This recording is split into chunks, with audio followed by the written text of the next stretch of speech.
If you're financing the purchase of a home, commercial property, or most any other type of real estate, you'll need title policy insurance. But unlike other typical insurance policies, title insurance doesn't protect your investment against future damage. To answer these and other title insurance questions is today's guest, John Ivins, owner, Meridian Title. John, thank you very much for joining us. Thanks for having me, Gary. Excited to be here. Let's start off by give us just a basic explanation of what title insurance is. Yeah, so title insurance protects one of the most valuable assets that most individuals and companies may own. Here in this country, we are very lucky and fortunate and have the privilege of owning real estate. Title insurance protects that ownership of real estate and gives assurance and insurance as to that ownership and any defects in that ownership. So are there different types of policies that one can purchase? So there are different types of policies. Primarily, there's two different types of policies. There's an owner's policy and there's a lender's policy. An owner's policy will insure an owner as to the condition of title or the condition of that ownership, meaning how they own it, what they own, and how they can use it. A lender's policy insures a lender as to the position of the loan that they are making on that property. So if there isn't a loan, then the buyer would purchase just the policy on their property. Correct. It may be purchased by the buyer, but it's oftentimes purchased by the seller to ensure the new owner of property. But in the event of a refinance transaction, there would not be an owner's policy, but just a lender's policy that would be required to be issued by that lender. John, I've heard the term Alta policy. What is that? So oftentimes people will say they need an Alta policy. An Alta policy, it's a common misconception for that policy, that policy is a better policy.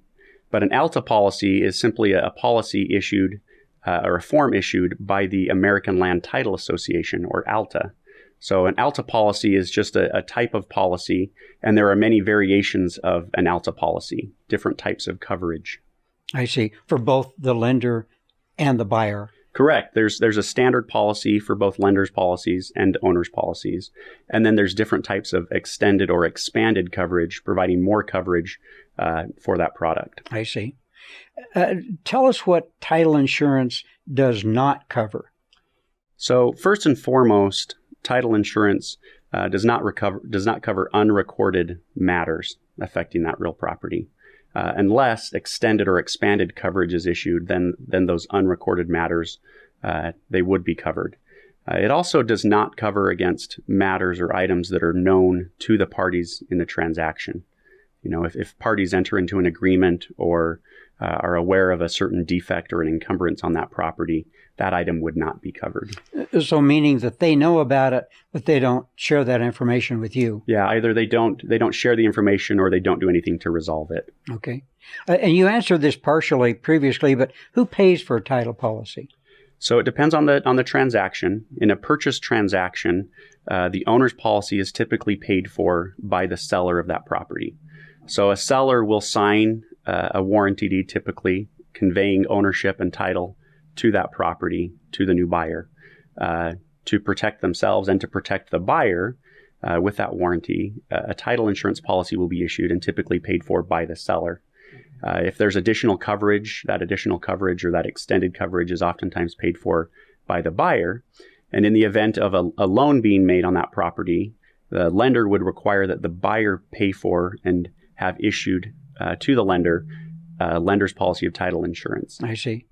Now, you mentioned there are different provisions or different coverages, and these are options that either the bank or the buyer may wish to include on the policy. Correct. At additional cost. Correct. So in Utah, we have the standard Utah real estate purchase contract, which is a form that has been approved by the Board of Realtors and is used on most residential transactions.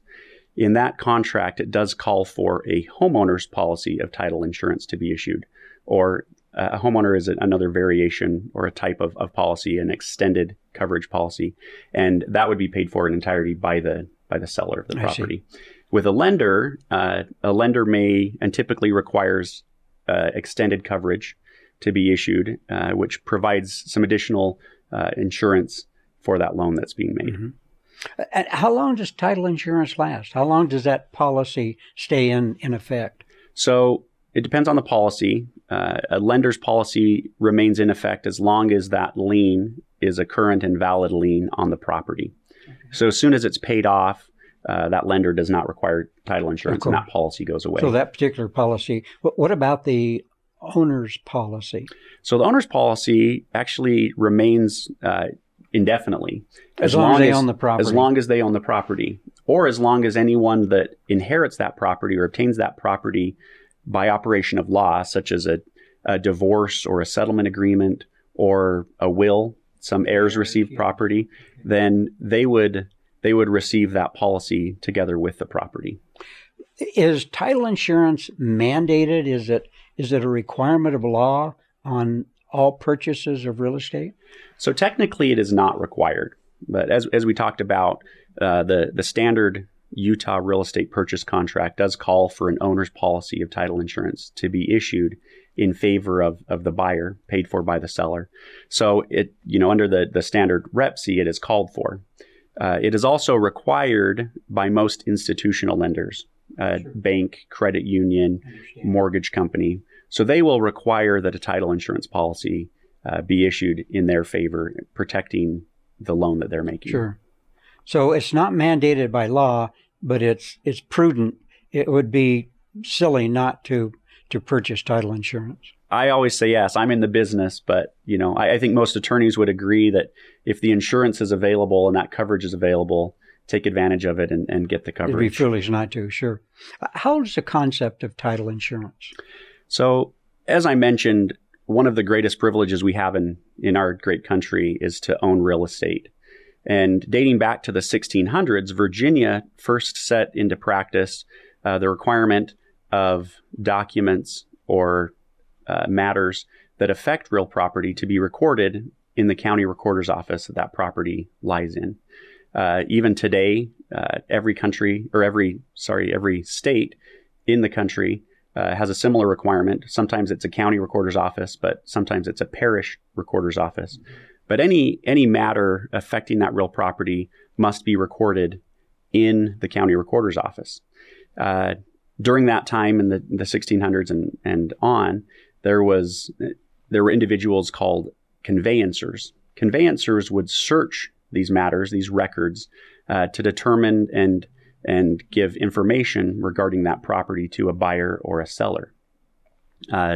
Down the road in the 1800s, the mid-1800s, a conveyancer was sued because of some information that he had provided regarding a lien. That lien was believed to not be a valid lien and proved to be a valid lien, and the purchaser of the property lost a significant investment in that property. The conveyancer won because he was simply providing information. There was no assurance or insurance provided. And subsequently, the state of Pennsylvania created a law allowing for the first title insurance company to be created, which was a really clever name, the Real Estate Title Insurance Company of Philadelphia. So quite clever. Yes. How does the title company know? How do you know that the chain of title is clean and, in fact, is insurable? So as I mentioned, those records exist in the county recorder's office. So what we do at the title company is, in order to make sure that we have a complete chain, which if you think of a chain with individual links that are connected together, you want each of those links to connect to the other. And so a search is done of the public record, reviewing the transfer of ownership and also reviewing any matters that may affect that ownership or rights or obligations on that property. And first, an examination is done of all of the documents. Next, all of those documents are scrutinized and reviewed to determine which documents are valid and that it's a correct and valid chain of title. After that scrutinization is done, those documents are determined to be valid and put on a report. That report is often called a title report or a preliminary title report. Sometimes people call it a PR for short, but most correctly called a title commitment. It sounds like a very labor-intensive process. So, do you send someone to the Hall of Records, or to the county recorder's office, and they literally go through every page that is known to be of record? Is that how that works? Or that's how it worked back in the day. So I got my start in this business in the late 90s.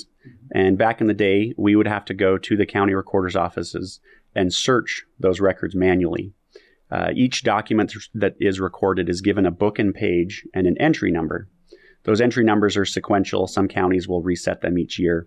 But each document is recorded in a book and a page.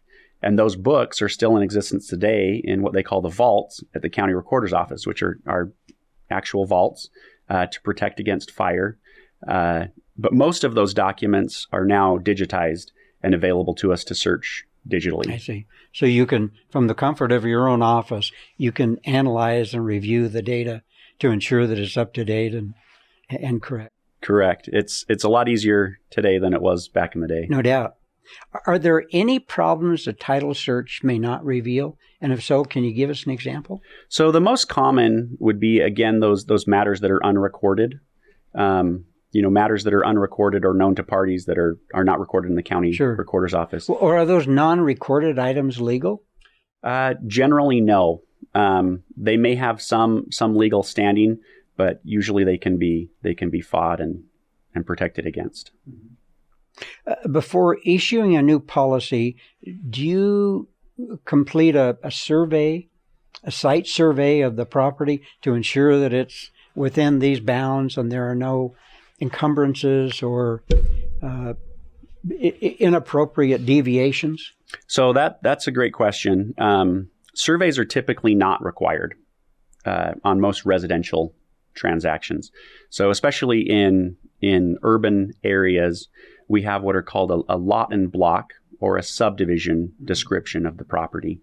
Those descriptions have already been surveyed and they've been laid out and filed with the county, and they give a clear description of that property. There are other types of description known as a meets and bounds description, which all originate from one point downtown near Temple Square.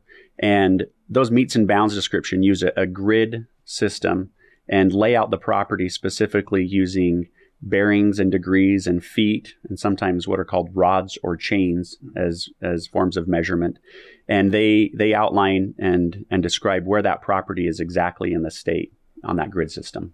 So on a lot and block, you would not ask for a survey, but if it's a larger, for example, commercial property or previously raw land, then you would ask for what type of survey? So sometimes a survey would be required. It's usually referred to as an Alta survey, which again, that American Land Title Association survey, an approved survey form.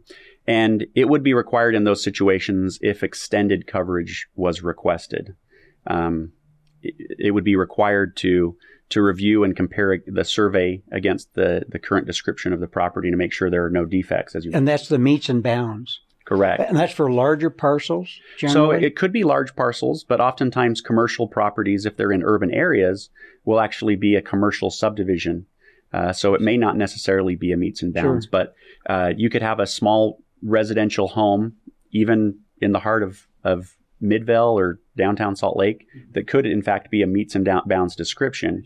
But it's most common that residential properties are either a lot and block or a subdivision description. Well, if you use meets and bounds, as you said, that uses degrees and feet and inches or other methods of measurement. What if it's transcribed a 5 as an 8 or a 3 as an 8? Then would you have a valid deed of trust? So it kind of depends on the county recorder. Sometimes the county recorder will accept that and pass it, but oftentimes they will reject that document. And that's part of why you pay for title insurance, is to make sure that the documents that are recorded are correct and valid documents. What are some of the more common claims filed against title policies? So many of the common claims that we see relate to boundary discrepancies or encroachments on those boundaries. Survey. Yeah. So if the property is described a certain way and it overlaps the neighboring property, or there's a gap in that ownership, it would cover against that. That's a very common claim. As you might guess, we also see many common claims from historic liens that maybe were not resolved correctly, either paid off or satisfied. Can you give us just a rough idea how many claims, either number of claims or dollar amount of claims, that could be filed annually, either in Utah or in the whole country? So nationally, last year, I believe the figure was around $600 million in claims that were paid out How by many individual underwriters. claims would that be? I don't know what the number was. Those claims, again, would be paid out by an underwriter. So each title company is required to have an underwriter, and underwriters would pay out on those claims. That's not taking into account claims that may be paid on escrow-related matters by the title insurance company themselves. So what is the underwriter's role? Are they sort of the insurance company of the title insurance company? Correct. So they're actually known as the insurer. So they back the insurance policy that is issued by a title insurance agency. So in order to be in operation, a title insurance agency not only needs to be licensed with the state, but must have an underwriter that is willing to back them with the title insurance policy. Okay. Well, you may have answered this question just then, but who regulates title companies? So title companies are regulated by the Utah State Department of Insurance. Okay. And they determine, how we operate and some of the regulations that we have to follow. So you're state regulated, not federal? There are some federal regulations that we need to follow, mostly related to mortgage and things like that, RESPA related. But the title insurance agencies themselves are regulated by the State Department of Insurance. Are most title companies privately owned? So most in the state of Utah are. There are lots of title companies in the state of Utah, ranging from 2 employees to 200 employees. Oh, really? And most title companies are independently owned. There are some that are owned that are what we call direct operations of the underwriters themselves. And those underwriters oftentimes are publicly traded companies on a national level. What are the requirements to start a new title company in terms of financial strength or experience, background, et cetera?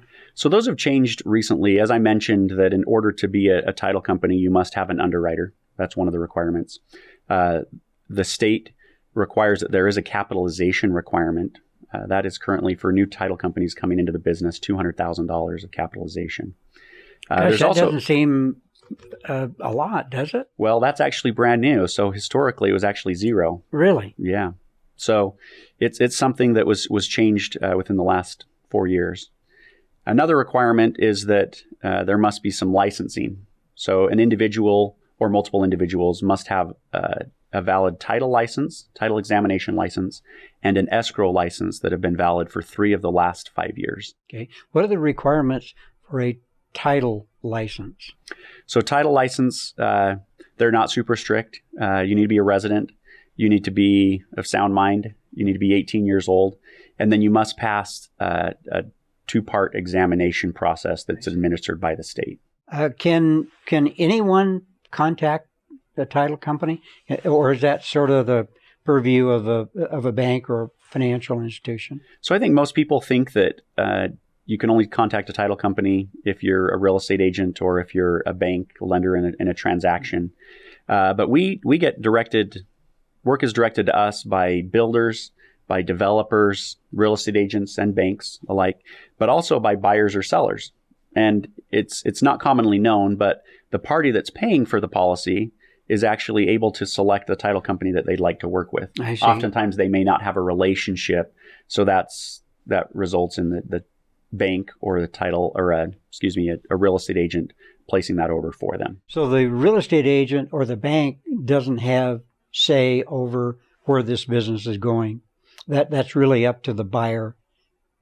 So of ultimately, the title policy. Ultimately, it would be, but many times, as I mentioned, they don't have a relationship, and so they'll rely on their real estate agent, the real estate professional, to make a or a recommendation. lender to help them order that, just because they don't have a relationship. So, John, can the real estate agent or the bank direct or mandate that they use a specific title company? So they don't necessarily mandate or direct that. Ultimately, it would be up to the buyer, but they could elect or tell the borrower that they're not comfortable with the policy that's going to be issued by that company. Sure. So if the relationship doesn't match up, then I guess it could be mandated. Okay. If one is buying raw land, a subdivision, or a larger parcel for a commercial property, is title insurance required at that time of purchase versus waiting till construction starts? So that's a great question, and I think it's as important as ever to get a title insurance policy when you're dealing with raw land from the very outset. Yeah, Okay. Especially something that's going to be subdivided or developed for further use. It's very important when you're dealing with raw land. That's when you are most likely to see defects in the title or discrepancies in the description of the property. Sure. Let's follow that particular line of questioning for a moment. If, let's say that this raw land is going to be converted into multiple commercial properties, then will each of those properties require a title policy? So oftentimes, multiple title policies will be issued. Each time there's a separate transaction on the property, then you're likely to see a title policy issued. For example, when a raw piece of land is issued, an owner's policy would be issued to the new owner of the property. Mm-hmm. And if a loan was taken out to acquire that property, then a lender's policy would be issued to the lender making that acquisition loan. Subsequently, if it was divided up into multiple parcels or developed, whether that's a subdivision plat or just selling individual pieces of that meets and bounds or greater parcel, each of those subsequent transactions would oftentimes be accompanied with a new title insurance policy insuring the new owner of that property. And then the old policy that encumbered or that covered the entire parcel would cease to exist. It would be terminated? So the new policy would kind of supersede that previous policy. It wouldn't necessarily be terminated, but it would supersede that new policy and protect the new borrower as to their ownership. Okay. So there could be two policies in place at the same time. The new one for the construction process would supersede the old one. Would there ever be cause for perhaps litigation against both policies? That happens sometimes when a previous policy was maybe issued and something was insured against, and then the new policy was issued and that matter was also insured over. Then the one title insurance company may look to the other title insurance company to help make it right. Once the construction starts, the contractor starts building on the site, is a new and different policy issued for every draw? So a title policy is not issued, but there is an endorsement, which means a modification or a change, an additional coverage to that policy that is often issued with draws. Okay. So is that commonly called an update? So it can be called an update. It's kind of funny. It can be called an update or a date down endorsement. Or date down. Okay. So they're kind of opposite, but they both are the same type of endorsement. Sure. Well, we only have time for a couple more questions, John. Where wire fraud rather has become a major concern to title insurance companies and buyers. Can you explain that wire fraud issue and kind of how to deal with it and how serious is it? So I think we may actually need to start another class if we're going to get into wire fraud, because it is a very that rampant. It is very rampant, and it's something that keeps me up at night. It's something that is of great concern to the industry, and I think you can't discuss it enough. Wire fraud is often caused by a lapse of policy or protocol, and it's also accompanied by a sense or an emphasis on urgency. Usually we'll see attempts at wire fraud on a Friday afternoon with a transaction that must close before the end of the day. And unfortunately, it often impacts unsuspecting buyers or sellers of real property. It generally occurs with an email being hacked or being intercepted. Information is ascertained from that email, and then new information is sent or requested to the new parties, oftentimes changing where the money should be sent by sending new wiring instructions. And they say, hey, this must happen very quickly by the end of the day. So please send this money here or else you're not going to be able to close on your new house.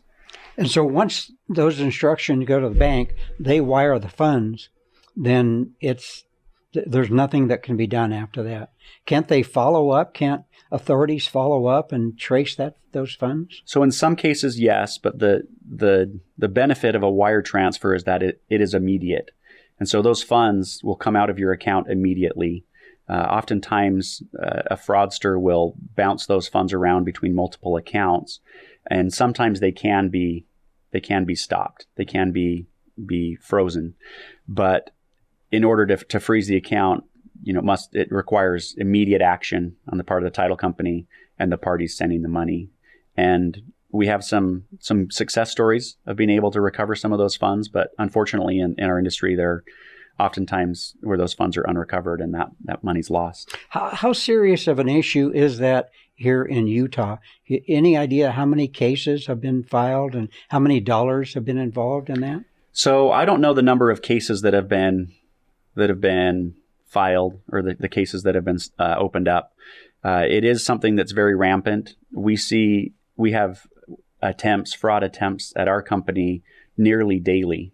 Really? We're generally able to see those. Oftentimes, if you think of fraud, you think of maybe someone that's writing an email with poor English, something that's difficult to understand, maybe telling you about some gold bullion over in Africa or something. Sure.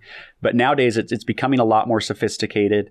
They'll ghost emails, or they will provide false email addresses, or they will change an email address to make it appear that it's coming from the title company or from a real estate agent or a lender. Mm-hmm. Are a lot of these from offshore, other countries, culprits that are sort of insulated, if you will, outside the United States? So oftentimes they are, but I'm aware of a couple of instances where the fraudster was actually here in Utah, very familiar with the real estate process, with the terminology, and with how things were going to work, and they were able to defraud a company for 7 figures.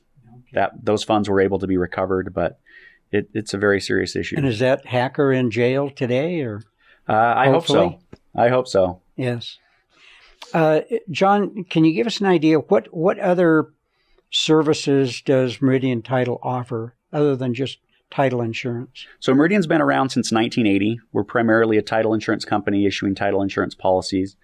We do have an internal 1031 company where we handle and facilitate 1031 transactions, part of the IRS code for like-kind exchanges. Mm-hmm. We also offer some ongoing education for real estate agents, so continuing education classes so they can be CE certified. We have in-house counsel, so sometimes that in-house attorney is able to provide some guidance or expertise on real estate transactions. Well, John, thank you very much. You've been a great guest. That concludes this episode of Stringham Real Estate Edge. Today's program was brought to you by Stringham Schools, educating real estate professionals since 1989. Visit stringhamschools.com to learn more. We want to thank today's guests, and don't forget to tell us what you think in the comments section below. I'm Garry Barnes, and I'll see you on the next episode of Stringham Real Estate Edge.